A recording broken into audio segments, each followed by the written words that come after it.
आसाममध्ये गेल्या 10 वर्षात 10,000पेक्षा जास्त युवक शस्त्रत्याग करून मुख्य प्रवाहात आल्याचं केंद्रीय गृहमंत्री अमित शहा यांचं प्रतिपादन। केंद्रीय रेल्वे मंत्री अश्विनी वैष्णव यांनी चेन्नईमध्ये देशातल्या पहिल्या हायपरलूप प्रकल्पाची केली पाहणी।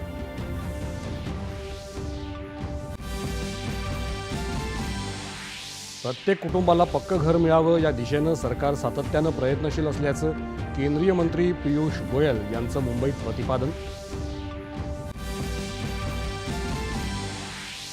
दिशाभूल करणाऱ्या दाव्यांपासून ग्राहकांना जागरूक आणि सुरक्षित ठेवण्यासाठी सरकार कटिबद्ध। जागतिक ग्राहक दिनानिमित्त केंद्रीय मंत्री प्रल्हाद जोशी यांचं प्रतिपादन।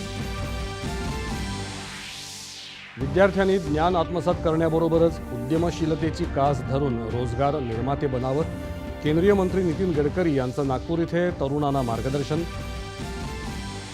देशाच्या परकीय चलन गंगाजळीनं 2 वर्षातली मोठी वाढ नोंदवत गाठला 653 अब्ज डॉलर्सपेक्षा अधिकचा टप्पा।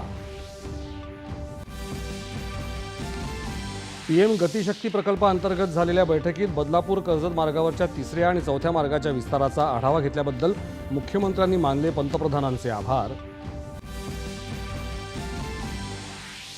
कॅनडाचे नवे पंतप्रधान म्हणून बँक ऑफ इंग्लंडचे माजी प्रमुख मार्क कार्नी यांनी घेतली शपथ।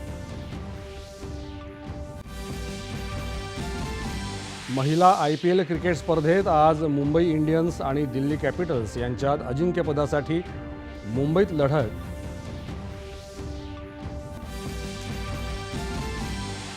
आणि राज्यात अनेक ठिकाणी उन्हाची काहिली वाढली।